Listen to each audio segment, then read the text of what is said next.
Schizo. In the Moniyan Empire, criminals sentenced to death were sent to fight in the war. This is the empire's way of showing mercy to vile criminals. Phoveus, along with other criminals, were riding in a prison wagon heading to the forefront of the war. The only thing they could see from the steel bars was a dark place full of corpses, a place that only brings death to humanity. The barren lands. Phoveus raging inside as he remembers the reason for his exile. Phoveus was formerly a strong and valiant soldier of the Moniyan Empire. Because of the bravery he showed in battle and his extreme loyalty to the empire, he was recommended to become a battalion captain on the eastern front of the Moniyan Empire. However, his promotion was hijacked because the position of captain was given to the son of a high-ranking official of the Moniyan Empire. In a fit of rage, Phoveus confronted the officer's son and challenged him to a duel. And because he could not control his anger, Phoveus killed the officer's son. And this was the cause of his imprisonment and torture by the Moniyan Empire. When they finally arrived at the soldiers' camp, they were poked and prodded with spears to get out of the wagon, as if they were pigs. Their squad, which was made up of criminals, was lined up. They were given dull and blunt swords and no other equipment for defense. Their mission is to defend against the first wave of invading demons. As the war horn sounded, Phoveus and his squad was immediately sent to the front lines. And as the battle began, one of his companions immediately fell, followed by another and another. Phoveus noticed that the mud on which they stood was made out of blood.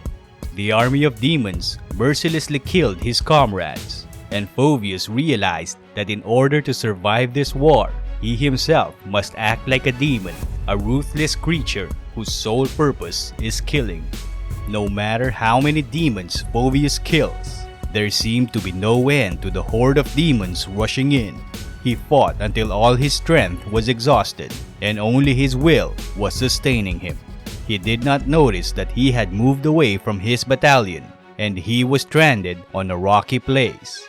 And here, he continued to fight until his body gave in due to fatigue. When he looked up at the rocks, he noticed a purple light just near where he had fallen. And at that time, a mysterious power entered Phoveus. His strength returned, and he stood and fought the demons once again. And at long last, the battle was over. Phoveus was still standing, and in front of him was the light he had seen before, a chain that connects to what looks like a small cage attached to the end. When he touched it, it suddenly lost its light.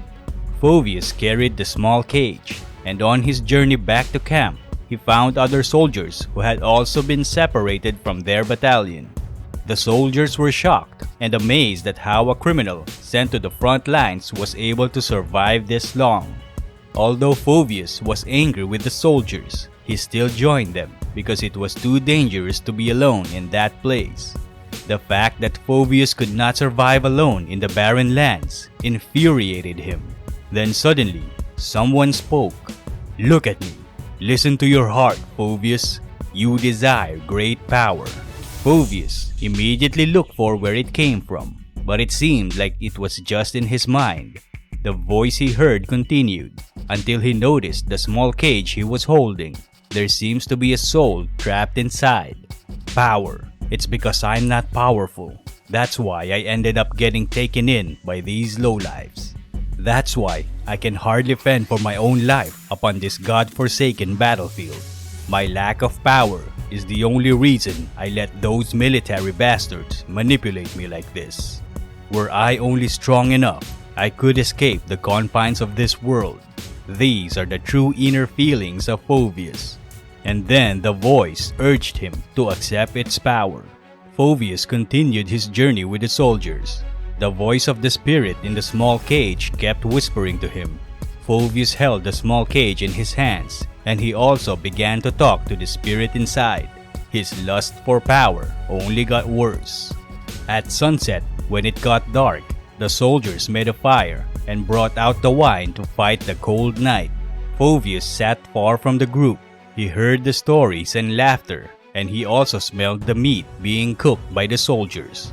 During this time, Phoveus was already at his limit. He is so irritated by the worthless soldiers who were with him. "What are you waiting for? Sacrifice your eyes to me, and my power shall be yours." The voice of the spirit returned. But now, Phoveus did not hesitate and accepted its offer. He raised the small cage, and from it a huge eye appeared. The purple light enveloped Phoveus, a light so bright that it burned his eyes. But now, the power of the spirit is inside him. Even though he couldn't see anything, he could feel everything around him very clearly. Phoveus walked towards the soldiers, and one by one, he killed them all. This new power brought him great joy, and as he laughed, the spirit spoke again. "It is I, Astaros, god of terror. Descend into the dread caves and awaken my body that slumbers within. Then I shall bestow you with a power greater than any other." Phoveus realizes that his fate still depended on the spirit inside the small cage, which he uses as a weapon. Phoveus glanced condescendingly at the cage and snorted disdainfully, and thus he began to travel south into the depths of the land of dawn, towards the abyss. By the way, if you're interested in being a content creator, there's a link of all my gear in the description. Thank you for watching. Please leave a like, comment, and subscribe, and stay tuned for the next episode. My name is Skizzo, and this is your Game Gospel.